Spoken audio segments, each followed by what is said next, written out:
අයිබුවන් දුවේ පුතේ 9 10 11 ශ්‍රේණි තුනෙහිම ඉගෙන ගන්න ළමයින්ට ඉතාම වැදගත් වෙන කොටසක් තමයි ප්‍රස්ථාර පාඩම කියන්නේ. ඉතින් ඔයගොල්ලෝ දන්නවා 11 ශ්‍රේණියේදී අවසානයේ අපිට මුණ දෙන්න තියෙන සාමාන්‍ය පෙළ විභාගෙදී ප්‍රස්ථාර කියන පාඩමෙන් සම්පූර්ණ ලකුණු 10ක ගාණක් හම්බ වෙනවා අපිට දෙවෙනි ප්‍රශ්න පත්‍රයේදී. ඊට අමතරව පළමු ප්‍රශ්න පත්‍රයේ කෙටි ප්‍රශ්න 25 ඇතුළත අනිවාර්යෙන් ප්‍රස්ථාර ගණන් කීපයක්ම යෙදෙනවා. ඉතින් ප්‍රස්ථාර ආශ්‍රිතව මූලික කරුණු සාකච්ඡා කරන සම්පූර්ණ විෂය කරුණු සාකච්ඡා කරන වීඩියෝවක් තමයි මේ ඕගොල්ලෝ එකතු වෙලා සිටින්නේ. එතනදී අපි 9 වසරට අදාළ සියලුම ප්‍රස්ථාර කරුණු, ඒ කියන්නේ සරල රේඛීය ප්‍රස්ථාර සම්බන්ධ සියලුම විෂය කරුණු මුල ඉඳන්ම මේ වීඩියෝ තුලින් සාකච්ඡා කරනවා. වීඩියෝ එක ගොඩාක් දික් වෙන එක වළක්වන්න අපි 10 11 ශ්‍රේණිය වලට අදාළ සිසුන් සඳහා විෂය කරුණු මේ පාඩමේම ඊළඟ වීඩියෝ එක සාකච්ඡා කරන්න බලාපොරොත්තු වෙනවා. එහෙනම් දැන් අපි 9 ශ්‍රේණියට අදාළ 10 11 ශ්‍රේණිය වල මූලික සංකල්ප දැනුම සම්පූර්ණ කරන ප්‍රස්ථාර කරුණු ටික මේ වීඩියෝ තුලින් සාකච්ඡා කරමු. පුතේ දුවේ මේ ප්‍රස්ථාර පාඩම පුරාවටම අපිට අවශ්‍ය වෙන අපිට හම් වෙන වචනයක් තමයි ශ්‍රිතයක් කියන්නේ. ශ්‍රිතය කියන වචනේ. ඉතින් අපි මුලින්ම අපි සාකච්ඡා කරමු මොකක්ද මේ ශ්‍රිතයක් කියන්නේ කියන එක. ශ්‍රිතයක් කියන එක මොකක්ද කියලා අපි මුලින්ම අවබෝධ කරගත්තොත් අපිට ඒක පාඩම පුරාවටම ගොඩක් පහසු වෙයි. ඉතින් මේකෙදී මම ඔයාලට කියන්න කැමතියි අපි 9 10 11 මට්ටමේදී මේ ශ්‍රිතයක් කියන එක ගොඩාක් ගැඹුරින් අවබෝධ කරගන්න අවශ්‍ය වෙන්නේ නැහැ. සරලව අදහසක් ගන්න තමයි අපිට අවශ්‍ය වෙන්නේ. මොකද මේක අපිට උසස් පෙළ ගණිතාංශයෙන් වගේ හදාරන දරුවෙක් වෙනවා නම් ඉස්සරහට අනාගතයේදී එතනදී අපිට යම්කිසි ගැඹුරු අවබෝධයක් මේ ශ්‍රිත පිළිබඳව අවශ්‍ය වෙනවා. නමුත් අපිට මේ පාඩමේදී බොහොම සරල පැහැදිලි අවබෝධයක් තිබුණා නම් ඇති ශ්‍රිතයක් කියන්නේ මොකක්ද කියන එක ගැන. ඉතින් අපි එක පොඩි අවබෝධයක් ලබා ගමු පාඩමේ මුලින්ම. අපිට පුළුවන් පුතේ දුවේ මෙන්න මේ විදිහට සරල අදහසක් ගන්න ශ්‍රිතයක් කියන්නේ මොකක්ද කියලා. අපි බලමු මොකක්ද මේ ශ්‍රිතයක් කියන එක අවබෝධ කරගන්න පහසුවෙන්ම. අපි කිසියම් රාශි දෙකක් සලකද්දී ඔයාලට තීරේ පේනවා ඇති කිසියම් රාශි දෙකක් සලකන විට එක රාශියක අගය මත අනිත් රාශියේ අගය රඳා පවතිනවා නම් එක රාශියක අගය මත අනිත් රාශියේ අගය රඳා පවතිනවා නම් අන්න ඒ රාශි දෙක අතර තියෙන සම්බන්ධතාවයට තමයි ශ්‍රිතයක් කියලා අපි සරලව හඳුන්වන්නේ. මොන විදිහේ සම්බන්ධයක්ද තියෙන්නේ කියන එක ඒ තියෙන සම්බන්ධතාවය තමයි අපි ශ්‍රිතයක් කියන්නේ. ඒතර ඔයාලට මූලික අවබෝධයක් අවශ්‍ය නම් මේ රාශි කියන්නේ මොනවාද කියලා අපිට මිනුමක් ලබා ගන්න පුළුවන් යම්කිසි දෙයක් නම් මොනා හරි ඒකකයක් භාවිතයෙන් මොකක් හෝ මිනුමක් ලබා ගන්න පුළුවන් නම් අපි ඒ ගුණාංගයට කියනවා රාශියක් කියලා. උදාහරණයක් විදිහට දිග, වේගය, කාලය, ස්කන්ධය, මිල ඒ වගේ විවිධ දේවල් තියෙනවානේ. ඒවට තමයි අපි කියන්නේ රාශියක් කියලා. එතකොට මේ රාශි දෙකක් ගත්තාම මේ රාශි දෙක අතර තියෙන සම්බන්ධය තමයි අපි ශ්‍රිතයක් කියලා හඳුන්වන්නේ.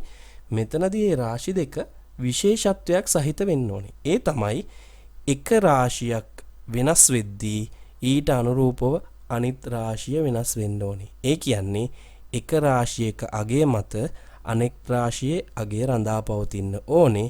ඒ වගේම ඒ රාශි දෙකේ වෙනස් වීම එහෙම නැත්නම් ඒ රාශි දෙක සම්බන්ධ වෙලා තියෙන ආකාරය එහෙමත් නැත්නම් ඒ රාශි දෙක අතර තියෙන සම්බන්ධතාවයට තමයි අපි ශ්‍රිතයක් කියලා බොහොම සරලව හඳුන්වන්නේ. අපි සහල් මිලදී ගන්න ගිය අවස්ථාවක් කල්පනා කරලා බලමු.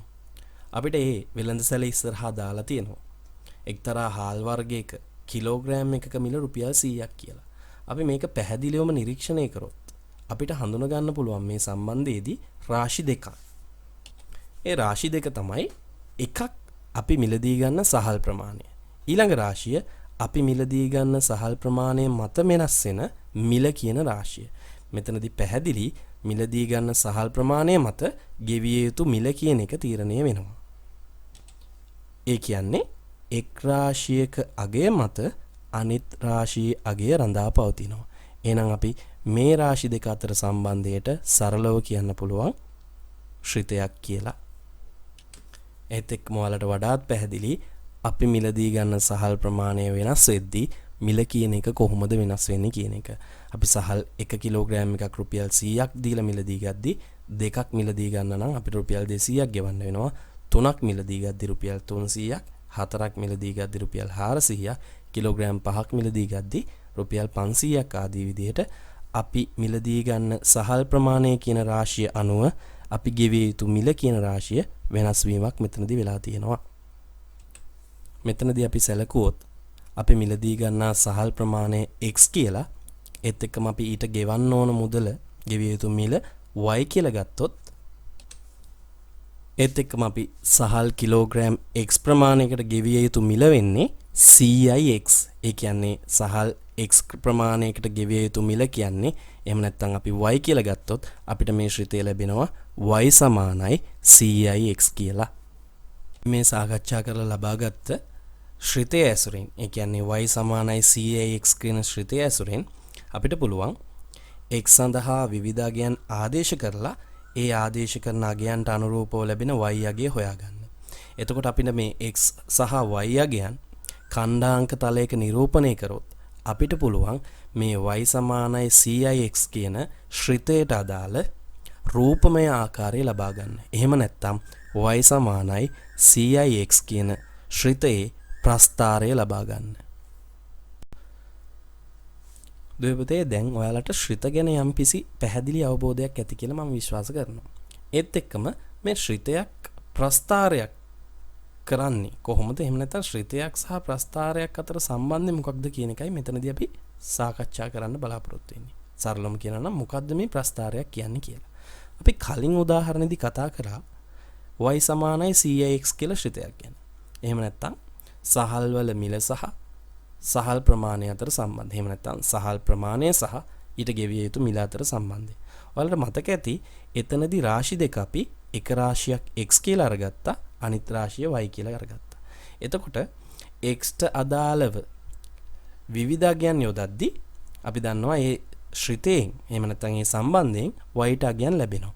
අන්න ඔය විදිහට ඔය x සහ y අගයන් අපිට පුළුවන් ඛණ්ඩාංක තලයක් මත නිරූපණය කරන්න. අන්න එතකොට ඒ ලැබෙන අගයන් ඔස්සේ අපිට පුළුවන් ඒ y සමානයි CX කියන ශ්‍රිතයේ රූපමය ආකාරය නිරීක්ෂණය කරන්න. එහෙනම් ඒ ලැබෙන රූපමය ආකාරයට තමයි අපි ප්‍රස්ථාරයක් කියලා කියන්නේ. එහෙනම් සරලවම ප්‍රස්ථාරයක් කියන්නේ මොකක්ද කියලා බැලුවොත්, ශ්‍රිතයක අන්තර්ගත වෙලා තියෙන රාශි දෙක එකක් x මගිනුත් අනිත් එක y මගිනුත් ගත්තාම ඒ x සහ y ගේ අනුරූප අගයන් ඛණ්ඩාංක තලයක නිරූපණය කරගත්තාම ලැබෙන රූපමය ස්වරූපයට තමයි අපි ප්‍රස්ථාරයක් කියන්නේ. එහෙනම් සරලවම කියනවා නම් ශ්‍රිතයක රූපමය ආකාරය තමයි අපි ප්‍රස්ථාරයක් කියලා කතා කරන්නේ. පොතේ දුවේ අපි දන්නවා දැන් ශ්‍රිතයක රූපමය ආකාරය තමයි ප්‍රස්ථාරයක් කියන්නේ කියලා.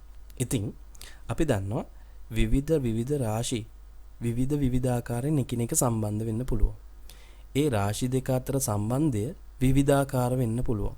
එහෙනම් විවිධාකාරයේ ශ්‍රිත ගොඩනගින්නත් පුළුවන්. ඉතින් ශ්‍රිතයක රූපමය ආකාරය නම් ප්‍රස්ථාරය කියන්නේ විවිධාකාරයෙන් සම්බන්ධ වෙච්ච ශ්‍රිතවල විවිධාකාර රූප සටහන් දකින්න පුළුවන්. ඒ නිසා අපිට ශ්‍රිතයක රූපමය ආකාරය, එහෙම නැත්නම් ප්‍රස්ථාරය කියන එක විවිධ හැඩ සහිතව දකින්න පුළුවන්.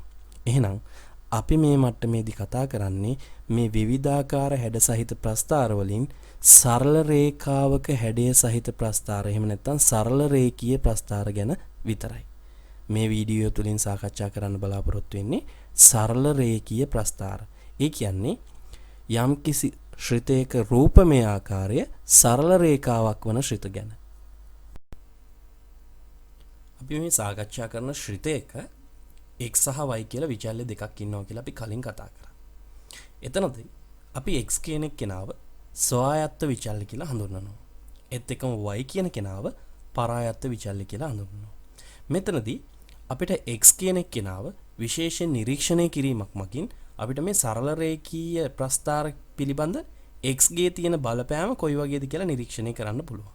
එහෙමත් නැත්නම් x කියන කෙනා මොන ස්වරූපෙන් හිටියොත්ද අපිට ලැබෙන ශ්‍රිතයේ හැඩය සරල රේඛීය ප්‍රස්ථාරයක් වෙන්නේ කියන එක අපිට තීරණය කරන්න පුළුවන්. අපිට සරල රේඛීය ප්‍රස්ථාරයක් ලැබෙන්නේ හැම වෙලෙම ඒකජ ශ්‍රිතයක් සැලකුවොත් විතරයි. අපි බලමු දැන් මොකද්ද මේ ඒකජ ශ්‍රිතයක් කියන්නේ කියලා. සොයායත්ත විචල්්‍ය එහෙමත් නැත්නම් x එයා සලකනකොට එයාගේ දර්ශකයේ එකවන විදිහට තියෙන ශ්‍රිත තමයි ඒකජ ශ්‍රිත කියලා හඳුන්වන්නේ. අපි සොයායත්ත විචල්්‍ය විදිහට සලකන x එයාගේ ස්වરૂපය පරීක්ෂා කරද්දී ඒ x ගේ දර්ශක ආකාරය එකක් විදිහට තියෙන ශ්‍රිතයක් විතරයි අපි ඒකජ ශ්‍රිතයක් කියලා හඳුන්වන්නේ. අපිට බලන්න පුළුවන් දැන් ශ්‍රිත කීපයක්ම තියෙනවා. මේ අවස්ථාවේ මේ කියන ශ්‍රිත වලින් එයාගේ ස්වરૂපය නිරීක්ෂණය කරොත් එහෙම පළවෙනියා y සමානයි cix කියන ආකාරය. c කියන්නේ මෙතනදී x ගේ සංගුණකය මිසක් දර්ශක ආකාරයේ අගයක් නෙමෙයි. ඒ නිසා මෙතනදී අපි x ගේ දර්ශකය පරීක්ෂා කරොත් දර්ශකයේ එකක් නිසා අපිට තීරණය කරන්න පුළුවන් y සමානයි cix කියන්නේ ඒකජ ශ්‍රිතයක් කියලා. ඒත් එක්කම y සමානයි 2x ධන 3. එතනදිත් x ගේ දර්ශක ආකාරය එකයි. ඒ නිසා ඒකත් ඒකජ ශ්‍රිතයක් වෙනවා. y සමානයි 5න් 3යි x ඍණ 8. මෙතනදිත් ගැටලුවක් වෙන්නේ නැහැ. x ට දර්ශක ස්වරූපයේ ඉන්නේ 1. ඒ නිසා මෙයත් ඒකජ ශ්‍රිතයක් වෙනවා. ඊට පස්සේ y සමානයි 2x වර්ගය. මෙතනදී ඔයාලට පැහැදිලිවම පේන්න ඕනේ x ට දර්ශක ආකාරයේදී x ගේ දෙවෙනි දර්ශකේ නැත්නම් දර්ශකයේ විදිහට දෙක තමයි යෙදිලා තියෙන්නේ. එහෙනම් මේක වර්ගජ ශ්‍රිතයක් වෙනවා. ඒ නිසා මේක ඒකජ ශ්‍රිත කොටසට අයිති වෙන්නේ නැහැ. ඒත් එක්කම y සමානයි මූල x ධන 7. පැහැදිලිවම තේරෙන්න ඕනේ මූල x කියන්නේ x ගේ දර්ශක ආකාරයේ එක නෙමෙයි මෙතනදී හැසිරෙන්නේ වර්ගමූලයේ විදිහට හැසිරෙන්නේ භාග්‍ය බලය. ඒ නිසා මේක ගන්න වෙන්නේත් නැහැ. ඒ වගේම y සමානයි x ඝනය ධන 9. x ඝනය එහෙම නැත්නම් x ගේ තුන්වෙනි බලය මේක ඒකජ ශ්‍රිතයක් වෙන්න අවස්ථාවකුත් නැහැ. ඔයාලට පැහැදිලි වෙන්න ඕනේ දැන් අපි මේ කතා කරන ඒකජ ශ්‍රිතයක් අපිට වැදගත් වෙන්නේ මේ කොටස යටතේ අපි සලකන ඒකජ ශ්‍රිතයක රූපමය ආකාරයේ විතරයි අපිට සරල රේඛාවක් ලැබෙන්නේ. එහෙමත් නැත්නම් සරල රේඛීය ප්‍රස්ථාරයක් සඳහා පාදක වෙන ශ්‍රිතය අනිවාර්යයෙන්ම ඒකජ ශ්‍රිතයක් වෙන්න ඕනේ. අපි ශ්‍රිත ගැනත් ප්‍රස්ථාර ගැනත් යම්කිසි අවබෝධයක් ලබා ගත්තා. ඊළඟට අපි අඳින ප්‍රස්ථාර කුමන ආකාරයේ ප්‍රස්ථාර වුණත් අපි මේ ප්‍රස්ථාර නිරූපණය කිරීමට ඛණ්ඩාංක තලය භාවිතා කරනවා. අපි බලමු මොකක්ද මේ ඛණ්ඩාංක තලය කියලා කියන්නේ කියලා.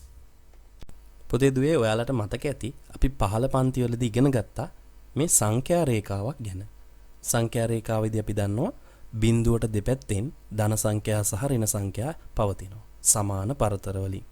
ඒත් එක්කම බිඳුවට දකුණු පැත්තෙන් ධන සංඛ්‍යාත් බිඳුවට වම් පැත්තෙන් ඍණ සංඛ්‍යාත් ආදී විදිහට තමයි සංඛ්‍යා සකස් වෙලා තියෙන්නේ. ඔය කියන සංඛ්‍යා රේඛා දෙකක් එකිනෙකට මූල ලක්ෂ්‍යවලදී ලම්බකව ඡේදනය වුණාම ලම්බකව කියන එකකින් අදහස් කරන්නේ එක රේඛාවක් අනිත් රේඛාවත් එක්ක හරියටම අංශක 90ක කෝණයක් හදන විදිහට මූල ලක්ෂ්‍යවලදී ඡේදනය වුණාම තමයි අපිට ඛණ්ඩාංක අක්ෂ පද්ධතිය එහෙම නැත්නම් ඛණ්ඩාංක තලය කියන දේ ලැබෙන්නේ. මේ ඛණ්ඩාංක තලයක ප්‍රධාන අක්ෂ දෙකක් තියෙනවා. තිරස් අක්ෂය අපි x අක්ෂය කියලා හඳුන්වනවා. ඒ වගේම සිරස් අක්ෂය y අක්ෂය කියලා හඳුන්වනවා. ඒත් එක්කම අපි දන්නවා මෙතනදී බිඳුව කියන එක නා අපි එයාට මූල ලක්ෂය කියලා කියනවා. ඒ වගේම මූල ලක්ෂයේ ඛණ්ඩාංකයේ විදිහට සැලකුවොත් අපිට ඒක ලියන්න පුළුවන් වරහන් ඇතුලේ බිඳුවකමා බිඳුව කියලා. හොඳයි දුපතේ මේ ඛණ්ඩාංක තලය මත ලක්ෂ ඕනෑ තරම් ප්‍රමාණයක් ඉන්න පුළුවන්. ඒ වගේම ඒ හැම ලක්ෂයකටම අනන්‍ය වෙච්ච පිහිටීමක් අපිට හොයාගන්න ක්‍රමයක් ඕනේ. ඒ පිහිටීම හොයාගද්දි අපි පාවිච්චි කරන්නේ x අක්ෂයට සහ y අක්ෂයට අනුබද්ධව අගයන් යුගලක් මගින් දක්වන එක. ඒක තමයි අපි ලක්ෂයේ ඛණ්ඩාංකය කියලා හඳුන්වන්නේ.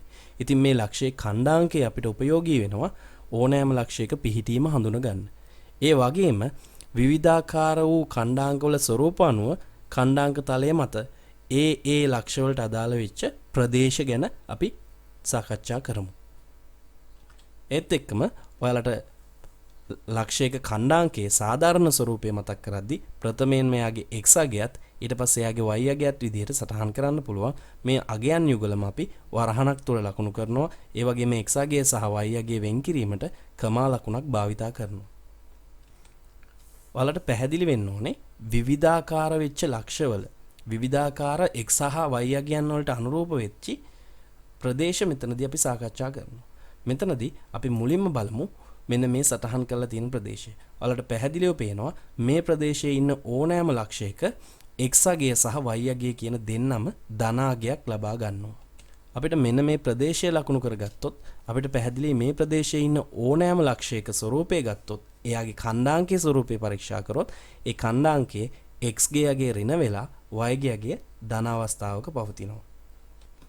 මේ දැක්වෙන ප්‍රදේශයට අදාළ ලක්ෂවල x අගයත් ඍණ අගයක් ඒ වගේම y අගයත් ඍණ අගයක්. එහෙනම් අගයන් යුගලම ඍණ වන ආකාරයේ ලක්ෂයක් පවතිනවා නම් ඒ ලක්ෂයකට පවතින අදාළ ප්‍රදේශය තමයි මේ දැක්වෙන්නේ. ඒත් එක්කම x සඳහා ධනාගයක් සහ y සඳහා ඍණාගයක් පවතින විදිහේ ඛණ්ඩාංක සහිත ලක්ෂ මෙන්න මේ දැක්වෙන ප්‍රදේශයේ පවතින්න පුළුවන්. ඒත් එක්කම අපි විශේෂයෙන්ම මේ කාටීසිය තලය පිළිබඳ ඊළඟට දැනගන්න ඕන වැදගත්ම දේ තමයි මේ x අක්ෂය සහ y අක්ෂය කියන අක්ෂ දෙකේ සමීකරණ පිළිබඳ. ඒත් එක්කම අපිට පරීක්ෂා කරලා බලන්න පුළුවන් මුලින්ම y අක්ෂය ගැන කතා කරද්දී ඔයාලට පැහැදිලි වෙන්න ඕනේ මේ y අක්ෂය මත පිහිටන ඕනෑම ලක්ෂයක ඛණ්ඩාංක පරීක්ෂා කරලා බැලුවොත් අපිට පැහැදිලි වෙන දෙයක් තමයි y අක්ෂය මත ඉන්න ඕනම ලක්ෂයක x ඛණ්ඩාංකයගේ බිඳුවක් කියලා. ඔයාලට මේ තිරෙත් දිස්සෙනවා ඕනෑම ලක්ෂයක y අක්ෂය මත ඉන්න ඕනෑම ලක්ෂයක x ගේ අගය බිඳුවක් වෙලා තියෙනවා. ඒ නිසාම අපිට මෙන්න මෙහෙම නිගමනයකට එන්න පුළුවන් y අක්ෂය මත පිහිටන ඕනම ලක්ෂයක x ගේ අගය බිඳුවක් නිසා අපිට y අක්ෂයේ සමීකරණය x සමානයි බිඳුවයි කියලා හඳුන ගන්න පුළුවන්. y අක්ෂය මත පිහිටි ඕනම ලක්ෂයක x ඛණ්ඩාංකයේ එහෙම නැත්නම් x ගේ අගය බිඳුවක් නිසා අපිට y අක්ෂයේ සමීකරණය x සමානයි බිඳුවයි කියලා කියන්න පුළුවන්. එහෙනම් කොහේදී හෝ x සමානයි බිඳුව රේඛාව කියන වචනේ භාවිතා කරොත් x සමානයි බිඳුව කියන එක භාවිතා කරන්නේ මේ y අක්ෂය සඳහා කියන එක අපි හොඳින් මතක තියාගන්න ඕන කරුණක්. ඔය විදිහටම අපිට x ඛණ්ඩාංකයේ මත ඉන්න ලක්ෂ පරීක්ෂා කරලා බැලුවොත් අපිට පැහැදිලිවම අවබෝධ වෙන දෙයක් තමයි x ඛණ්ඩාංකයේ මත ඉන්න ලක්ෂවලදී y ඛණ්ඩාංකයේ බිඳුවක් වෙනවා. එහෙමත් නැත්නම් x ඛණ්ඩාංකයේ මත ලක්ෂ ඕනම එකක y ගේ බිඳුවක් වෙලා තියෙනවා. ඉතින් අපිට ඒ නිසා ලැබෙන්න පුළුවන් නිගමනය තමයි x අක්ෂය මත පිහිටි ඕනම ලක්ෂයක y ගේ බිඳුවක් නිසා x අක්ෂයේ සමීකරණය අපිට හඳුන්වන්න පුළුවන් y සමානයි බිඳුව කියලා. එහෙනම් මතක තියාගන්න x අක්ෂය මත ඕනම y අගයක් බිඳුව නිසා y සමානයි බිඳුව කියලා අපි හඳුන්වන්නේ x අක්ෂයටම තමයි. එහෙනම් කොහේදී හෝ y සමානයි බිඳුව රේඛාව කියලා භාවිතා කරොත් මේ අපි භාවිතා කරන්නේ අපි දන්න කියන x අක්ෂයේ හැඳින්වීම සඳහාම තමයි. මේ පාඩමේදී මූලික කොටස් සාකච්ඡා කරාට පස්සේ අපිට ඊළඟට සාකච්ඡා කරන්න තියෙන්නේ මේ සරල රේඛීය ප්‍රස්ථාර ගැන. අපි දන්නවා මේ සරල රේඛීය ප්‍රස්ථාර ප්‍රධාන ආකාර දෙකකට වෙන් කරන්න පුළුවන්. ඒ අපි කලින් කතා කරපු මූල ලක්ෂය හරහා ගමන් කරන සරල රේඛීය ප්‍රස්ථාර සහ මූල ලක්ෂය හරහා ගමන් නොකරන සරල රේඛීය ප්‍රස්ථාර විදිහට. එහෙනම් සරල රේඛීය ප්‍රස්ථාර අපිට ප්‍රධාන ආකාර දෙකකින් හඳුන්වන්න පුළුවන්. ඒ තමයි පළවෙනි ආකාරය මූල ලක්ෂය හරහා ගමන් කරන y සමානයි mx සාධාරණ ආකාරය සහ මූල ලක්ෂය හරහා ගමන් නොකරන y සමානයි mx ධන c ආකාරය කියන එක. මේ අනුව අපිට ප්‍රධාන වශයෙන්ම සරල රේඛීය ප්‍රස්ථාර ආකාර දෙකකට වෙන් කරලා හඳුන ගන්න පුළුවන් වෙනවා. අපි ඊළඟට සාකච්ඡා කරන්න බලාපොරොත්තු වෙන්නේ මේ සරල රේඛීය ප්‍රස්ථාරයක අනුක්‍රමණය කියන කෙනා ගැන. එහෙම නැත්නම් අපි කතා කරපු සරල රේඛීය සමීකරණ වල සාධාරණ ආකාරයේදී y සමානයි mx y සමානයි mx ධන c කියන ආකාර දෙකේදීම මේ m විදිහට හිටිය කෙනා ගැන. එයාට තමයි අපි අනුක්‍රමණය කියලා කියන්නේ. සරල අදහසක් ගත්තොත් මේ සරල රේඛාවක බෑවුම් ස්වභාවය තමයි සරල රේඛාවේ අනුක්‍රමණය කියන්නේ. එහෙනම් බෑවුම් ස්වභාවයට අපි අනුක්‍රමණය කියලා සරලව හැඳින්වුවට අපිට මේක ඉදිරියේදී ගණනය කිරීම කරන්නත් විවිධ අගයන් ලබා ගන්නත් අවස්ථාව තියෙනවා. ඒත් එක්කම සරල රේඛාවකට ධන අනුක්‍රමණ වගේම ඍණ අනුක්‍රමණයන්ද තියෙන්න පුළුවන්. ඒ කියන්නේ m සඳහා තියෙන අගය ධනාගයක් වගේම ඍණාගයක් වෙන්නත් පුළුවන්. ඊළඟට අපි සාකච්ඡා කරමු කොහොමද මෙහෙම සරල රේඛාවකට ධන සහ ඍණ අනුක්‍රමණ ලැබෙන්නේ කියලා. හොඳයි අපි සරල රේඛාවක අනුක්‍රමණය ධනාගයක්ද ඍණාගයක්ද කියන එක පරීක්ෂා කරද්දී අපිට වැදගත්ම වෙන්නේ අපි ඒක පරීක්ෂා කරන ස්වරූපය. අපි ඒ සඳහා යොදා ගන්නවා ඔයාලා දන්නවා x සහ y අක්ෂවල ධන සහ ඍණ දිශාවන් තියෙනවා. මෙතනදී සරල රේඛාවක අනුක්‍රමණයේ ධන සහ ඍණ කියන එක නිර්ණය කිරීමට අපි යොදාගන්නේ x අක්ෂයේ ධන දිශාව කියන එක නා. ඔයාලට පැහැදිලි මෙන්න මේම කහ පාටින් දක්වලා තියෙනවා බිඳුවේ ඉඳන් දකුණු පැත්තට තියෙන ප්‍රදේශය තමයි x අක්ෂයේ ධන දිශාව. ඒතකොට අපිට x අක්ෂයේ ධන දිශාව විශේෂයෙන් හඳුනා ගන්න පුළුවන්. ඒත් එක්කම අපි හිතමු යම්කිසි සරල රේඛාවක් හිතමු මේ විදිහට අපි ඒ සරල රේඛාව අංකණය කිරීමක් කරමු L1 සරල රේඛාව කියලා. මේ අපි හිතමු මේ සරල රේඛාව L1 සරල රේඛාව කියලා. අපි හිතමු මේ සරල රේඛාවට අනුක්‍රමණය මෙයාගේ අනුක්‍රමණය m කියලා ගමු. අපිට පුළුවන් දැන් මේ දිහා බලලා කොහොමද මේ සරල රේඛාවට ධන අනුක්‍රමණයක්ද ඍණ අනුක්‍රමණයක්ද තියෙන්නේ කියන එක නිර්ණය කරන්න. ඒක සඳහා අපි කරන්නේ මෙච්චරයි. මේ සරල රේඛාව එහෙම නැත්නම් මේ L1 කියන රේඛාව x අක්ෂයේ ධන දිශාව එක්ක වාමාවර්තව සාධන කෝණය පරීක්ෂා කරනවා. මෙතනදී අපි පරීක්ෂා කරන්නේ විශේෂයෙන්ම වාමාවර්තව සාධන කෝණය. වාමාවර්තව මෙතනදී අපි දිශාව කොහොමද හරියටම අඳුරගන්නේ කියන එක පැහැදිලි කරගන්න අපිට පුළුවන් ඔරලෝසුවේ කටු කැරකෙන දිශාවට ප්‍රතිවිරුද්ධ දිශාව වාමාවර්තව කියලා හඳුනගන්න. කාත් එක්කද මේ x අක්ෂයේ ධන දිශාවත් එක්ක. ඔයාලට පැහැදිලිවම පේන්න ඕනේ මෙන්න මේ රේඛාව x අක්ෂයේ ධන දිශාවත් එක්ක වාමාවර්තව සාදලා කෝණය මෙන්න මේ විදිහ අපිට පරීක්ෂා කරගත්තොත් මේ අවස්ථාවේදී සුළු කෝණයක් තමයි මෙතනදී හදලා තියෙන්නේ. x අක්ෂයේ ධන දිශාව එක්ක වාමාවර්තව සාදලා තියෙන කෝණය සුළු කෝණයක් වෙනවා. එහෙනම් අපිට නිගමනය කරන්න පුළුවන් x අක්ෂයේ ධන දිශාවත් එක්ක වාමාවර්තව සාධන කෝණයේ සුළු කෝණයක් නිසා මේ m සඳහා තියෙන්නේ ධනාගයක් කියලා. එහෙම නැත්නම් මේ රේඛාවට තියෙන්නේ ධන අනුක්‍රමණයක් කියන එක. එහෙනම් පැහැදිලි සරල රේඛාවක් x අක්ෂයේ ධන දිශාවත් එක්ක වාමාවර්තව සාධන කෝණයේ සුළු කෝණයක් වෙනවා නම් ඒ සරල රේඛාවට පැහැදිලිවම තියෙන්නේ ධන අනුක්‍රමණයක්. අපි ඊළඟ අවස්ථාව නිරීක්ෂණය කරමු. ඔයාලට පේනවා තවත් රේඛාවක් තියෙනවා. අපි ඒ රේඛාව L2 කියලා නම් කරගමු. අපි මේ රේඛාව L2 රේඛාව කියලා නම් කරගමු. අපි මෙයාගෙත් අනුක්‍රමණය පරීක්ෂා කරනතුරු අපි සාධාරණ ආකාරයෙන් m කියලා ලකුණු කරගමු. දැන් ඔයාලට පැහැදිලි මේ රේඛාවෙත් අපි කලින් වගේම x අක්ෂයේ ධන දිශාවත් එක්ක මේ කියන L2 රේඛාව වාමාවර්තව සාධන කෝණය පරීක්ෂා කරලා බලනවා මොන ආකාරයේ කෝණයක්ද කියලා. අපිට වඩාත් පැහැදිලිව නිරීක්ෂණය කරන්න පුළුවන් මෙතනදී හදලා තියෙන කෝණය x අක්ෂයේ ධන දිශාවත් එක්ක මේ L2 කියන රේඛාව හදලා තියෙන්නේ මහා කෝණයක්. මහා කෝණ අවස්ථාව තමයි හදලා තියෙන්නේ. එහෙනම් අපිට නිගමනය කරන්න පුළුවන් අනිවාර්යෙන්ම x අක්ෂයේ ධන දිශාවත් එක්ක මහා කෝණයක් හදන මේ රේඛාවේ අනුක්‍රමණය සඳහා තියෙන්නේ ඍණාගයක් කියන එක.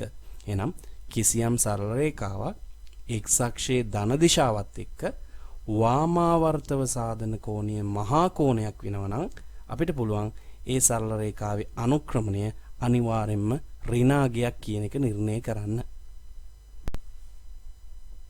එහෙනම් අපි කලින් අවස්ථා දෙකක් යටතේදී වෙන වෙනම සාකච්ඡා කරපු මේ කරුණු ටික අපි සාරාංශයක් විදිහට ගත්තොත් සරල රේඛාවක අනුක්‍රමණය එහෙම නැත්නම් සිම්පල් m මගින් සංකේතවත් කරන්නේ සරල රේඛාවක බෑවුම් ස්වභාවය. ඒත් එක්කම ඒ කිසියම් සරල රේඛාවක් x අක්ෂයේ ධන දිශාවත් එක්ක වාමාවර්තව පැහැදිලිව මතක තියාගන්න x අක්ෂයේ ධන දිශාවත් එක්ක වාමාවර්තව සාධන කෝණය පරීක්ෂා කරද්දී යම්කිසි හේතුවකින් සුළු කෝණයක් හදලා තියෙනවා නම් අනිවාර්යයෙන්ම මේ රේඛාවට තියෙන්නේ ධන අනුක්‍රමණයක්. ඒත් එක්කම මේ හදන කෝණය මහා කෝණයක් වුණොත් මේ සරල රේඛාවට තියෙන්නේ අනිවාර්යයෙන්ම ඍණ අනුක්‍රමණයක් කියන එක පැහැදිලිවම අවබෝධ කරගන්න. අපි සරල රේඛාවක අනුක්‍රමණය රේඛා තුනක් ඇසුරෙන් සංසන්දනය කරගන්න තමයි මේ අවස්ථාවේ උත්සාහ කරන්නේ. ඔයාලට පැහැදිලිවම පේනවා ඇති ඛණ්ඩාංක තලයේ මත එකිනෙකට වෙනස් රේඛා තුනක් සටහන් කරලා තියෙනවා වර්ණ තුනකින්. ඒත් එක්කම නිල් පාටින් සටහන් කරන රේඛාවේ අනුක්‍රමණය අපි M1 කියලත් රතු පාටින් සටහන් කරලා තියෙන අනුක්‍රමණයේ රේඛාවේ අනුක්‍රමණය M2 කියලත් කොළ පාට රේඛාවේ අනුක්‍රමණය අපි M3 කියලාත් සලකමු. එතනදී ඔයාලට පැහැදිලිවම පේනවා මේ රේඛා තුනම x අක්ෂයේ ධන දිශාවත් එක්ක වාමාවර්තව සාදලා තියෙන කෝණ සුළු කෝණ. නමුත් එකිනෙකට වෙනස් ප්‍රමාණයේ සුළු කෝණ. මේ කෝණ තුනම සුළු කෝණ නිසා අපිට එළඹෙන්න පුළුවන් එක්තරා නිගමනයක් තියෙනවා. ඒ තමයි මේ රේඛා තුනටම තියෙන්නේ ධන අනුක්‍රමණ කියන එක. මේ රේඛා තුනම x අක්ෂයේ ධන දිශාවත් එක්ක වාමාවර්තව සුළු කෝණ සාදලා තියෙන නිසා මේ රේඛා තුනටම ධන අනුක්‍රමණ තියෙනවා කියලා අපිට එළඹෙන්න පුළුවන්. ඒත් එක්කම පරීක්ෂා කරලා බැලුවොත් M1 රේඛාව M1 අනුක්‍රමණය සහිත නිල් පාට රේඛාව x අක්ෂයේ ධන දිශාවත් එක්ක හදලා තියෙන්නේ තරමක කුඩා වාමාවර්තව සාදලා තියෙන තරමක කුඩා කෝණයක්. ඊට වඩා වැඩි කෝණයක් තමයි රතු පාටින් දැක්වෙන රේඛාව.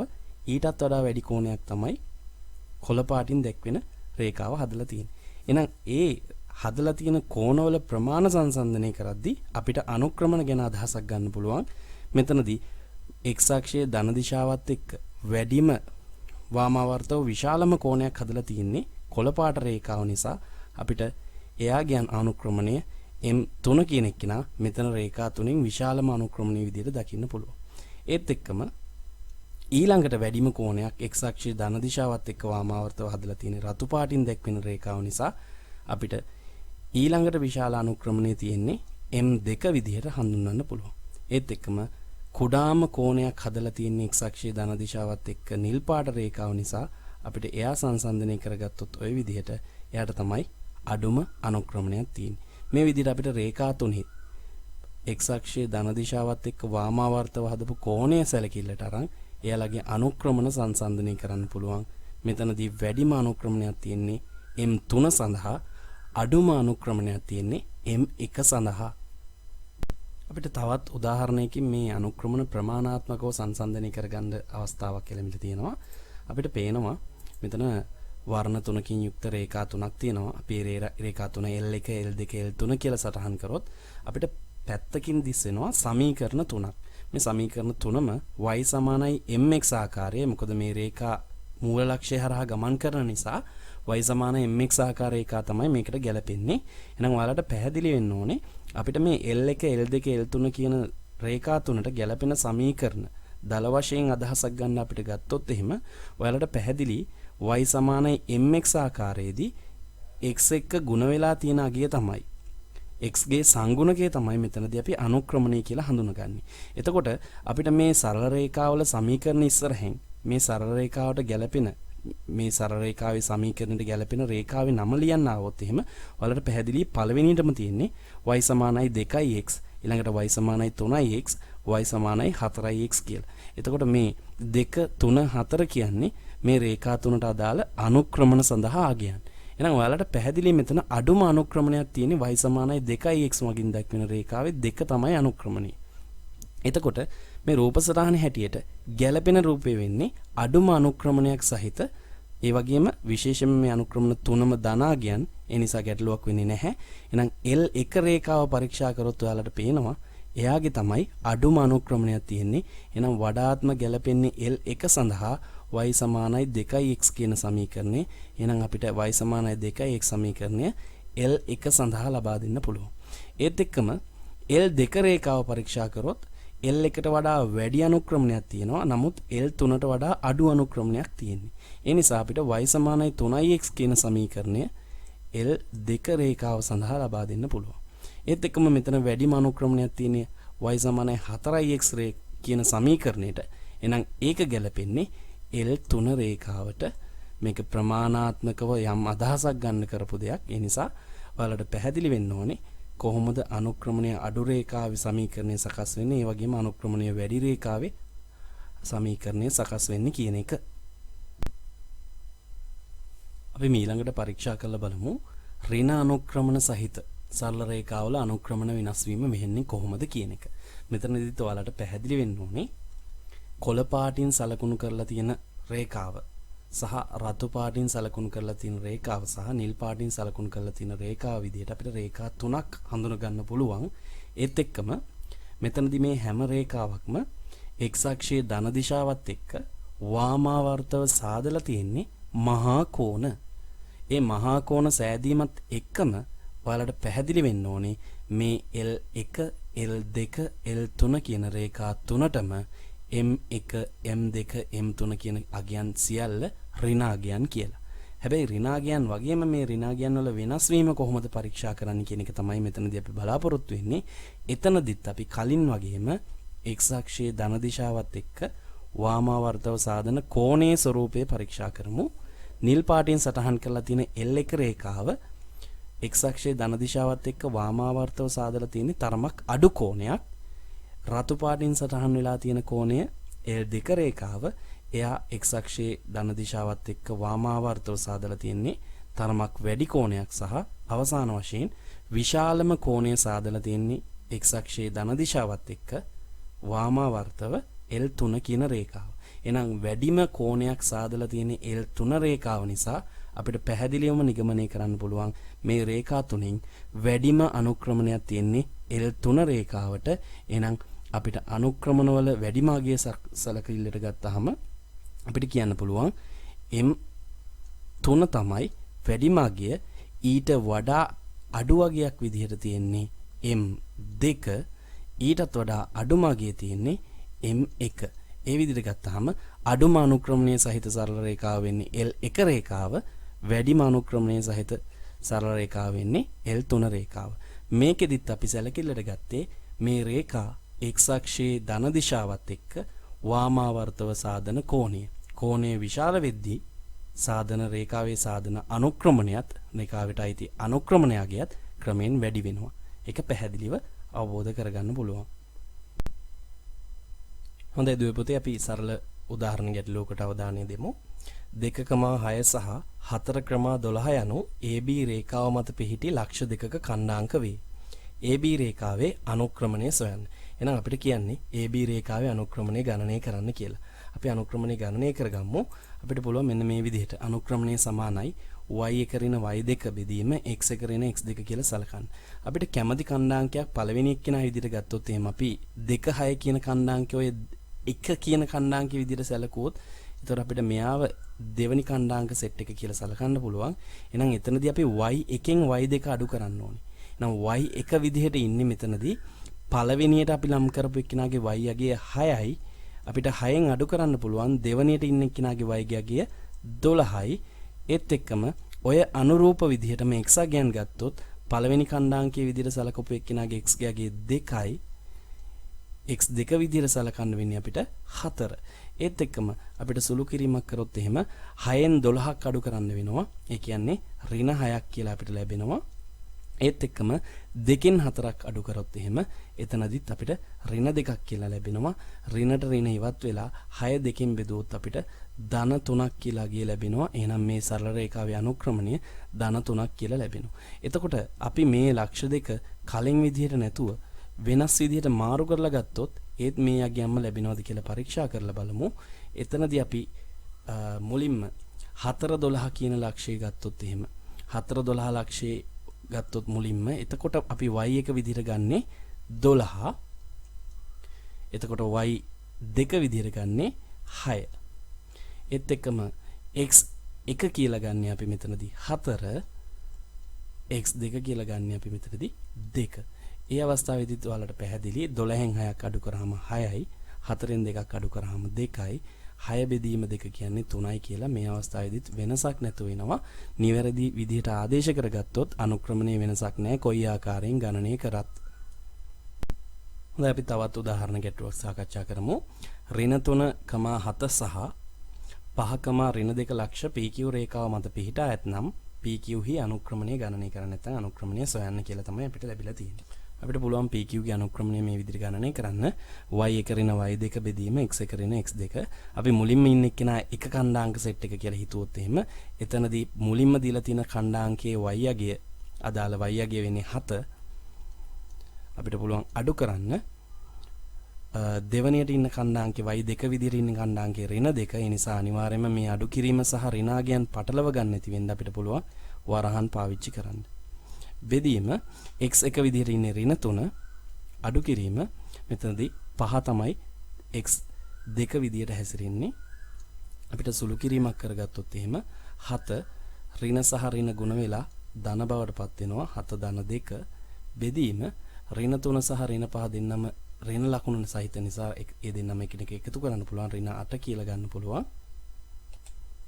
එනිසා අපිට අවසානයේ අගයකට එළඹෙන්න පුළුවන්. අපිට පුළුවන් මේ රේඛාවේ අනුක්‍රමණය ඍණ 9 බෙදීම 8ක් කියලා ගණනය කරගන්න. රේඛාවේ අනුක්‍රමණය ඍණ 9 බෙදීම 8ක් කියලා ගණනය කරගන්න පුළුවන්. හොඳයි දුවපතේ ඊළඟට අපි සාකච්ඡා කරන්න බලාපොරොත්තු වෙන්නේ මේ සමාන්තර සරල රේඛා ගැන. මේ සමාන්තර සරල රේඛා එක්ක මොකක්ද ඒ වගේ අනුක්‍රමණවල තියෙන සම්බන්ධය කියන එක තමයි අපි මෙතනදී සාකච්ඡා කරන්න බලාපොරොත්තු වෙන්නේ. හොඳට මතක තියාගන්න දුවපතේ සරල රේඛා දෙකක් එකිනෙක සමාන්තරයි කියන්නේ අනිවාර්යයෙන් මේ සරල රේඛා දෙකේ අනුක්‍රමණ සමාන වෙනවා. එහෙමත් නැත්නම් සරල රේඛා දෙක අනුක්‍රමණ වලින් එකිනෙකට සමාන වෙනවා නම් අනිවාර්යයෙන්ම ඒ සරල රේඛා දෙක සමාන්තර වෙනවා. අපිට ওই කතන්දරේ කාටෙසීය තලයක නිරීක්ෂණය කරගන්න පුළුවන්. එහෙම නැත්නම් අපි ඛණ්ඩාංක තලයක ওই සරල රේඛීය ප්‍රස්ථාර කීපයක් ඇසුරින් ඕක පැහැදිලි කරගන්න පුළුවන්. ඔයාලට මේ රූප සටහනේ දිස් වෙනවා ඇති පැහැදිලිවම සරල රේඛා තුනක් තියෙනවා පාට තුනකින්. පාට තුනක් සහිත සරල රේඛා තුනක් තියෙනවා. එතකොට මේ සරල රේඛා තුන L1, L2, L3 කියලා සටහන් කරලා තියෙනවා. ඔයාලට පැහැදිලි මේ සරල රේඛා තුනම එකිනෙකට සමාන්තරව පිහිටනවා කියලා මේ E හිස මගින් සනාථ කරනවා. එහෙනම් අපිට එළඹෙන්න පුළුවන් නිගමනය තමයි මේ සරල රේඛා සමාන්තර නිසා අනිවාර්යයෙන්ම මේ වගේ අනුක්‍රමණ එකිනෙකට සමානයි. ඒ කියන්නේ අපිට පුළුවන් ලියලා පෙන්වන්න පුළුවන් මේ අනුක්‍රමණ සමාන වීම සරල රේඛා තුනෙහිම L1 L2 L3 කියන රේඛා තුනේම අනුක්‍රමණ සමාන නිසා අපිට පුළුවන් L1 අනුක්‍රමණය M1 එයා සමානයි L2 අනුක්‍රමණය M2ට එයා සමානයි L3 අනුක්‍රමණය M3ට. එහෙනම් ওই විදිහට අපිට එළඹෙන්න පුළුවන් නිගමනයක් තමයි සරල රේඛා සමාන්තරයි නම් ඒ සරල රේඛාවල අනුක්‍රමණ අනිවාර්යයෙන්ම එකිනෙකට සමාන වෙනවා කියන එක. හොඳයි පුතේ දුවේ සරල රේඛාවල අනුක්‍රමණ සම්බන්ධ තව චූටි උදාහරණයක් අපි සාකච්ඡා කරමු. උදාහරණ ගැටලුව. මෙතනදී අපිට ලබා දීලා තියෙනවා y සමානයි ඍණ 3x ධන 2 රේඛාවට සමාන්තර රේඛා පහක් ලියන්න කියලා. මෙතනදී වැදගත්ම දේ තමයි අපි දැනගන්න ඕන දේ සරල රේඛා දෙකක් සමාන්තරයි නම් අනිවාර්යයෙන්ම යාළගේ අනුක්‍රමණ සමානයි කියන එක. ඉතින් අපිට පැහැදිලි මෙතනදී y සමානයි ඍණ 3x ධන 2 කියන රේඛාවේ අනුක්‍රමණයේ විදිහට ඉන්නේ මේ කියන රේඛාවේ අනුක්‍රමණය වෙන්නේ ඍණ 3ක්. ඒ නිසා අනුක්‍රමණයේ ඍණ 3ක් වන ඕනම රේඛාවක් මේ සඳහා වළංගුයි. එහෙනම් අපිට පළවෙනියටම ලියන්න පුළුවන් y සමානයි ඍණ 3x කියලා. මේ රේඛාව සමාන්තරයි. ඒ වගේම y සමානයි ඍණ 3x ධන 1 y සමානයි ඍණ 3x ධන 5 y සමානයි ඍණ 3x ධන 8 අවසාන වශයෙන් y සමානයි ඍණ 3x ඍණ 5 ආදී විදිහට ඍණ 3 කියන කොටස සමාන වෙන විදිහට එහෙම නැත්නම් අනුක්‍රමණ කොටස සමාන විදිහට ඕනම රේඛා කීපයක් අපිට ලිව්වහම ඒ රේඛා එකිනෙකට සමාන්තරයි කියන එකට නිගමනයේට අපිට එළඹෙන්න පුළුවන්. හොඳයි පුතේ දුවේ අපි ඊළඟට සාකච්ඡා කරන්නේ සරල රේඛාවක අන්තක්ඛණ්ඩය. එහෙමත් නැත්නම් අපි සිම්පල් C මගින් සටහන් කරන අගය. මොකද්ද මේ සරල රේඛාවක අන්තක්ඛණ්ඩය කියන්නේ කියලා අපි පරීක්ෂා කරලා බලමු. අපි දන්නවා සරල රේඛාවක් යම්කිසි මොහොතකදී y අක්ෂය ඡේදනය කරගෙන යනවා. නමුත් මේ සරල රේඛාව කොච්චර ඉස්සරහට දික් කරත් මේ සරල රේඛාව ආයේ කිසිම මොහොතකදී y අක්ෂය ඡේදනය වෙන්නේ නැහැ. ඒ කියන්නේ ඕනම සරල රේඛාවකට y අක්ෂය ඡේදනය කරන එකම එක අගයක් විතරයි තියෙන්නේ. ඒ නිසා අපිට කියන්න පුළුවන් මේ සරල රේඛාව y අක්ෂය ඡේදනය කරන අගය තමයි සරල රේඛාවේ අන්තක්ඛණ්ඩය. එහෙමත් නැත්නම් සරල රේඛාවේ C විදිහට සමීකරණයේ C විදිහට දක්වන අගය කියලා. ඔයාලට පැහැදිලි මෙන්න මේ කොළ පාටින් දක්වලා තියෙන සරල රේඛාව y අක්ෂය ඡේදනය කරගෙන තියෙන්නේ හරියටම y ගේ 3ක් වෙන මොහොතේදී. එහෙනම් y අක්ෂය අගය 3 වෙද්දී ඡේදනය වෙනවා කියන එකෙන් අදහස් වෙන්නේ මේ රේඛාවේ අන්තක්ඛණ්ඩය 3ක් කියන එක.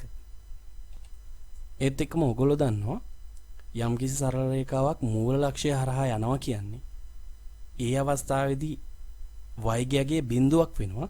එහෙනම් y ගියගේ බිඳුවක් වෙනවා කියන්නේ c ගියගේත් බිඳුවක් වෙනවා. එහෙනම් මතක තියාගන්න මූල ලක්ෂ්‍ය හරහා ගමන් කරන සරල රේඛාවල අන්තක්ඛණ්ඩයේ බිඳුවයි අපි ඒක විශේෂයෙන්ම සටහන් කරන්නේ නැති නිසා අපි ඒ ආකාරයේ සරල රේඛා පොදුවේ y සමානයි mx කියලා විතරක් සටහන් කරනවා. මොකද ධන c කොටසක් ඉන්නේ නැහැ. මීළඟ වැදගත්ම කරුණ තමයි පුතේ දුවේ අපිට යම්කිසි සරල රේඛාවක් මත පිහිටි ඛණ්ඩාංකයක් 0.5 ආකාරයකින් දෙනවා. උදාහරණයක් විදිහට 0.5, 0.7, 0.3, 0.2 කියලා. මේක එක්තරා විශේෂ අවස්ථාවක්. ඔයාලා දන්නවා මූලිකවම x ගේ අගයේ බිඳුවක් වෙන ඕනම ලක්ෂයක් x ගේ අගයේ බිඳුවක් වෙන ඕනම ලක්ෂයක් පිහිටන්නේ y අක්ෂය මත කියලා. එහෙනම් මේ ලබා දීලා තියෙන එකිනෙකට වෙනස් ලක්ෂ කීපයම සැලකුවාම මේ සියලුම ලක්ෂවල පිහිටීම y අක්ෂය මත. එහෙනම් මේ y අක්ෂය මත පිහිටි ලක්ෂ කීපයක් තමයි දීලා තියෙන්නේ. එහෙනම් මෙතනදී අපි කතා කරන්න ඕන වැදගත්ම දේ තමයි යම්කිසි සරල රේඛාවක් මත පිහිටි ලක්ෂයක් 0.k ආකාරයෙන් දීලා තියෙනවා නම් මේ k විදිහට ඉන්නේ ඒ අදාළ සරල රේඛාවේ ඒ මොහොතේ c විදිහට ඉන්න අගය. එහෙමත් නැත්නම් එයාගේ අන්තක්ඛණ්ඩය. එහෙනම් ඔයාලට පැහැදිලි වෙන්න ඕනේ මෙන්න මේ ලක්ෂයට අදාළ සරල රේඛාවේ අන්තක්ඛණ්ඩය 5ක් වෙන්න ඕනේ. එහෙනම් මේ ලක්ෂයට අදාළ සරල රේඛාවේ අන්තක්ඛණ්ඩය 7ක් වෙන්න ඕනේ. ඒ වගේම මෙන්න මේ ලක්ෂයට අදාළ සරල රේඛාවේ අන්තක්ඛණ්ඩය ඍණ 3ක් වෙන්න ඕනේ. මෙන්න මේ මොහොතේ දීලා තියෙන මේ ලක්ෂයට අදාළ සරල රේඛාවේ අන්තක්ඛණ්ඩය ඍණ 2ක් වෙන්න ඕනේ. මතක තියාගන්න 0.k ආකාරයට දීලා තිබ්බොත් මේ k විදිහට ඉන්න ලක්ෂය තමයි ඒ අවස්ථාවේ සරල රේඛාවේ අන්තක්ඛණ්ඩය වෙන්නේ. මොකද ඒකට හේතුව 0. නියතයක් ආකාරයේ හැම ලක්ෂයක්ම පිහිටන්නේ y අක්ෂය මතදී. එහෙනම් යම්කිසි ලක්ෂයක් y අක්ෂය මත පිහිටනවා කියන්නේ ඒ අදාළ සරල රේඛාව y අක්ෂයේ ඡේදනය කරන මොහොත තමයි ඒ. එහෙනම් ඒ මොහොතේදී y ගියගේ තමයි රේඛාවේ අන්තක්ඛණ්ඩය අපි හඳුන්වන්නේ අන්තක්ඛණ්ඩය කියලා හඳුන්වන්නේ. එහෙනම් ඔයාලට මතක තියාගන්න ඕන මූලිකම දේ 0. නියතයක් ආකාරයට හිටියොත් ඒ නියතය කියලා දක්වන අගය තමයි සරල රේඛාවේ අන්තක්ඛණ්ඩය කියලා අපි හඳුනාගන්නේ. හොඳයි දුවේ පුතේ අපි මෙතනදී සාකච්ඡා කරන්න බලාපොරොත්තු වෙන්නේ මේ කොටසින් සරල රේඛාවක සමීකරණය සම්බන්ධ වැදගත් කරුණු. අපි දන්නවා ඕනම සරල රේඛාවක් සඳහා විශේෂිත වෙච්ච එයාටම අනන්‍ය වෙච්ච සරල රේඛාවක සමීකරණය කියන එක තියෙනවා. උදාහරණයක් විදිහට අපි සාමාන්‍යයෙන් පුද්ගලයෙක් සලකද්දී පුද්ගලයාගේ නම වගේ තමයි සරල රේඛාවකට අනන්‍ය වෙච්ච එයාගේ සමීකරණය. මොකද එක සරල රේඛාවකට තියෙන එක සමීකරණයයි එහෙමත් නැත්නම් එක සමීකරණයකට අදාළව තියෙන එක සරල රේඛාවයි. එතනදී මේ සරල රේඛාවක වඩාත් සාධාරණ ආකාරයේ විදිහට අපිට හඳුනා ගන්න පුළුවන් මෙන්න මේ ආකාරය y සමානයි mx ධන c ආකාරය. ඉතින් මේ ආකාරයට තියෙන ඕනම රේඛාවක අපි දන්නවා මේ සම්මත ආකාරයෙන් තියෙන ඕනම සරල රේඛාවක සමීකරණයක x එක්ක ගුණ වෙලා ඉන්න m එහෙම නැත්නම් අනුක්‍රමණය සහ c විදිහට ඉන්න අන්තක්ඛණ්ඩය වෙන් කරගන්න. අපිට ලැබුණොත් සරල රේඛාවක සමීකරණයක් y සමානයි 3/2 x ධන 8 කියලා අපි මේකෙදි පැහැදිලිවම අඳුන ගන්නවා මෙයාගේ අනුක්‍රමණය කියන්නේ 3/2ත් අන්තක්ඛණ්ඩය කියන්නේ ධන 8ත් කියන එක. ඉතින් අපිට මේක පැහැදිලිව අවබෝධ කරගන්න පුළුවන්. ඒ වගේම අපිට මේ විදිහට අනුක්‍රමණය සහ අන්තක්ඛණ්ඩය අගයන් දෙකක් ලබා දීලා ඒ ඇසුරෙන් සමීකරණය මොකක්ද කියලා ඇහුවොත් අපි ඒකත් දැනගෙන ඉන්න ඕනේ. මෙතනදී අපි පැහැදිලිවම දන්නවා අනුක්‍රමණය කියන්නේ x එක්ක ගුණ වෙලා තියෙන අගය වගේම අන්තක්ඛණ්ඩය තමයි අගින් එකතු වෙලා තියෙන නියත අගය. එහෙනම් අපිට මේ අනුක්‍රමණය සහ මේ අන්තක්ඛණ්ඩයට අනුරූපව සරල රේඛාවේ සමීකරණය ලියන්න කිව්වොත් අපිට පුළුවන් මේ සරල රේඛාවේ සමීකරණය මේ ආකාරයෙන් ලියන්න. අපිට පුළුවන් y සමානයි ඍණ 3/5යි x ඍණ 7 විදිහට ලියාගන්න. මොකද මෙතනදී අනුක්‍රමණය විදිහට ඉන්නේ ඍණ 3/5 සහ අන්තක්ඛණ්ඩයේ විදිහට ඉන්නේ ඍණ 7 නිසා. අපි මේ විදිහේ ගැටලුවක් පරීක්ෂා කරොත් අනුක්‍රමණය 3/2 සහ 0.3 ලක්ෂය හරහා යන රේඛාවේ සමීකරණය සොයන්න කියලා තියෙනවා. මෙතනදී අපිට මේක පහසුවෙන් ලියා ගන්න පුළුවන් y සමානයි 3 බෙදීම 2යි x කියන කොටස සම්පූර්ණ කරගන්න පුළුවන්. ඊළඟට අපිට ගැටලුව තියෙන්නේ අන්තක්ඛණ්ඩයේ අදාළ කොටස මේ සමීකරණයට අගට එකතු කරන එක. ඔයාලට කලින් කතා කරපු කොටස් වලදී පැහැදිලි ඇති බිඳුවකමා නියතයක් ආකාරයට ලක්ෂයක් දීලා තිබ්බොත් සරල රේඛාවක අනිවාර්යෙන්ම මේ බිඳුවට පස්සේ නියත වෙච්ච සංඛ්‍යාව තමයි ඒ රේඛාවේ අදාළ සරල රේඛාවේ අන්තක්ඛණ්ඩය වෙන්නේ. එහෙනම් මෙතනදී බිඳුවකමා ඍණ 3 කියන ලක්ෂයේ ඍණ 3 ගැන ඔයාලට මතක ඇති. එහෙනම් ඍණ 3 තමයි මෙයාගේ අන්තක්ඛණ්ඩය වෙන්නේ. එහෙනම් මේ විදිහට සරල රේඛාවේ සමීකරණය සම්පූර්ණ කරගන්න පුළුවන්. ඊළඟට අපෙන් අහලා තියෙනවා y සමානයි 3x ධන 3ට සමාන්තරව ධන 5 අන්තක්ඛණ්ඩයක් සහිතව රේඛාවේ සමීකරණය මොකක්ද කියලා. අපිට හරි සරලව මේක ගොඩනගා ගන්න පුළුවන්. අපි දන්නා ඕනම සමාන්තර රේඛාවක් ගත්තොත් එහෙම ඕනෑම සමාන්තර රේඛා දෙකක් ගත්තොත් එහෙම ඒවයි අනුක්‍රමණ එකිනෙකට සමානයි. එහෙනම් y සමානයි 3x ධන 3 කියන රේඛාවට සමාන්තරව යන ඕනම සරල රේඛාවක සමීකරණ කොටස අනිවාර්යෙන් y සමානයි 3x කියන කොටස අනිවාර්යෙන් සම්පූර්ණ වෙනවා. ඊළඟට මෙතනදී අඩුපාඩු වෙලා තියෙන අන්තක්ඛණ්ඩයත් ගාන කියලා දීනවා ධන 5ක් කියලා. එහෙනම් මේ විදිහට අපිට සමීකරණය ගොඩනගා ගන්න පුළුවන්. ඒත් එක්කම අපින් සමහර වෙලාවට අහන්න පුළුවන් මේ විදිහට ප්‍රස්ථාරයක දල සටහන උපයෝගී කරගෙන ඒ අදාළ දල සටහනට ගැලපෙන ශ්‍රිතයේ සමීකරණය ලියා දක්වන්න කියන අවස්ථාව. අපිට එතනදී රෝම ඉලක්කම් 1 දැක්වෙන දල සටහනට අවබෝධය යොමු කළොත් අපි අවධානය යොමු කළොත් ඔයාලට පැහැදිලි මේ සරල රේඛාව මේ දල සටහනේ දැක්වෙන සරල රේඛාව අනිවාර්යයෙන්ම මූල ලක්ෂ්‍ය හරහා ගමන් කරලා තියෙනවා. එහෙනම් අන්තක්ඛණ්ඩයක් ලැබෙන්නේ නැහැ. අනුක්‍රමණය විතරයි මෙතනදී වැදගත් වෙන්නේ. එහෙනම් අපිට මේ අදාළ දල සටහනට ගැලපෙන ශ්‍රිතයේ සමීකරණය ලියා දක්වන්න පුළුවන් y සමානයි 2x ආකාරයට. ඒත් එක්කම රෝම ඉලක්කම් 2 රූපයේ දැක්වෙන්නේ මූල ලක්ෂ්‍ය හරහා ගමන් කරන සරල රේඛාවක්.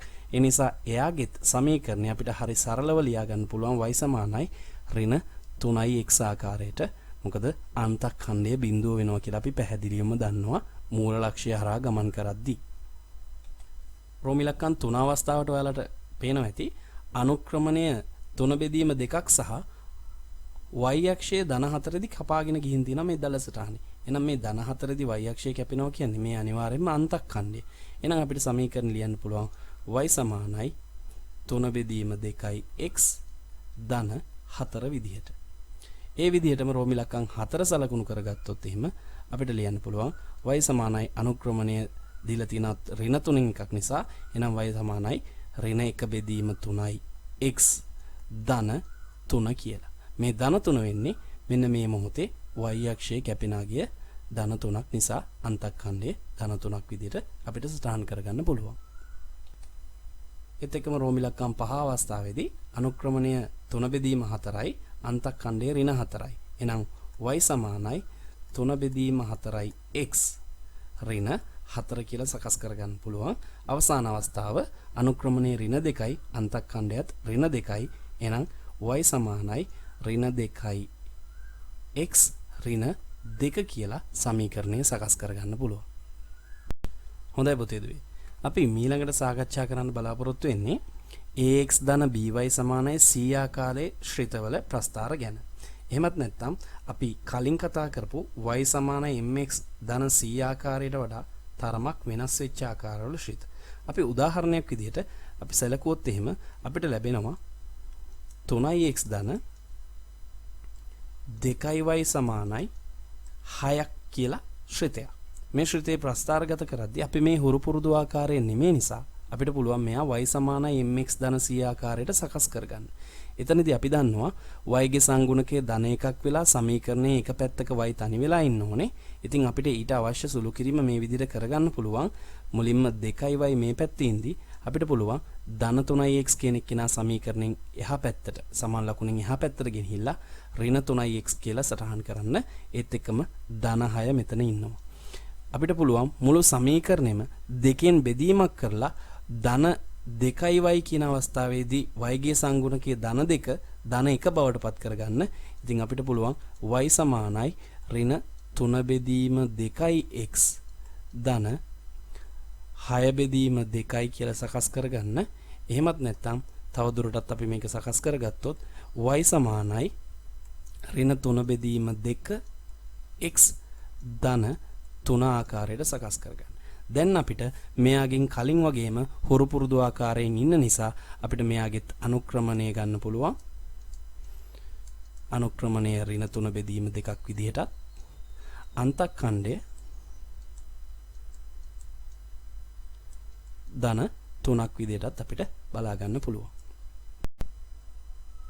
අපි දැන් උත්සාහ කරන්නේ මේ 3x ධන 2y සමානයි 6 කියන ශ්‍රිතෙහි දල සටහනක් කාටසිය තලයක නැත්නම් ඛණ්ඩාංක තලයක සකස් කරගන්න. අපි මෙතනදී පහසුවෙන්ම උත්සාහ කරනවා y අක්ෂය සහ x අක්ෂය ඡේදනය කරන අගයන් දෙක ලබාගෙන ඒ ඇසුරින් දල සටහන සම්පූර්ණ කරන්න. ඉතින් අපිට පුළුවන් මුලින්ම x සමානයි බිඳුවක් වෙද්දී. ඒ කියන්නේ x ගේ අගය බිඳුවක් වෙනවා කියන්නේ ඔයාලා දන්නවා y අක්ෂය මතදී. y අක්ෂය ඡේදනය කරන අගය ලබා ගන්න. ඒ වගේම y සමානයි බිඳුවක් වෙද්දී ඒ කියන්නේ x අක්ෂය මත අගය ලබා ගන්න. අපි මුලින්ම x සමානයි බිඳුව අවස්ථාව සැලකුවොත් එහෙම x සමානයි බිඳුව වුණොත් එහෙම ඔයාලට පැහැදිලි මේ 3x කියන කොටසම බිඳුවක් වෙනවා. ඉතින් එතකොට 2y සමානයි 6ක් වෙනවා. ඒ කියන්නේ y සමානයි 3ක් කියලා එනවා. එහෙනම් අපි ඒ අවස්ථාව ඛණ්ඩාංකයක් විදිහට ලියාගත්තොත් එහෙම x ගේ අගය බිඳුවක් නිසා බිඳුවකම 3 කියලා අපිට ගන්න පුළුවන්. ඒ වගේම අපි y ගේ අගය බිඳුවක් කරගත්තොත් එහෙම y සමානයි බිඳුව විතර කියලා සැලකුවොත් එහෙම ඔයාලට පැහැදිලි මේ 2y කියන කොටසම බිඳුවක් වෙනවා. එතකොට 3x සමානයි 6ක් කියලා එනවා. එහෙනම් 3x ගේ අගය 6ක් වෙනවා කියන්නේ x සමානයි 6 බෙදීම 3 කියන්නේ 2ක් කියලා එනවා. එහෙනම් ඒ අවස්ථාවේදී අපි y බිඳුවක් කරපු නිසා අපිට y ගේ ඛණ්ඩාංකයේ බිඳුව විදිහට දාලා අපිට ලැබිච්ච x ගේ අගය ලියා ගන්න පුළුවන්. එහෙනම් මෙන්න මේ විදිහට අපිට ප්‍රධාන ලක්ෂ දෙකක ඛණ්ඩාංක ලැබිලා තියෙනවා. අපිට පුළුවන් මේ ලක්ෂ දෙක කාටසිය තලයේ මත නැත්නම් ඛණ්ඩාංක අක්ෂ පද්ධතිය මත සලකුණු කරන්න. අපිට මේ විදිහට ලක්ෂ දෙක ඛණ්ඩාංක තලයේ මත සලකුණු කරගන්න පුළුවන්. ඊට පස්සේ අපි මේ ප්‍රස්ථාරයේ මේ ලක්ෂ දෙක යා කිරීමෙන් මේ 3x ධන 2y සමානයි 6 කියන ප්‍රස්ථාරයේ දල සටහනක් බලාගමු. එහෙනම් අපිට මේ ආකාරයෙන් අපි සලකුණු කරගත්ත ප්‍රධාන ලක්ෂ දෙක යා කිරීම මගින් අපිට 3x ධන 2y සමානයි 6 කියන මෙන්න මේ ශ්‍රිතේ දල සටහනක් ඛණ්ඩාංක තලයේ මත සලකුණු කරගන්න පුළුවන් වෙනවා. හොඳයි දුවේ පුතේ, ඒත් එක්කම අපි මේ වීඩියෝ මෙතනින් අවසන් කරනවා. මේකේ ඊළඟ කොටසත් එක්ක ඔයගොල්ලෝ ඊළඟට සම්බන්ධ වෙයි කියලා මම බලාපොරොත්තු වෙනවා. මේ වීඩියෝෙන් යමක් ඉගෙන ගත්තා නම් ඔයාලගේ යාළුවෙක්ටත් ඒක බලන්න, මේ වීඩියෝ එක ලයික් කරන්න, ෂෙයා කරලා යාළුවෝ අතරත් බෙදා හදා ගන්න. එහෙනම් ඔයගොල්ලන්ට බොහොමත්ම ස්තුතියි.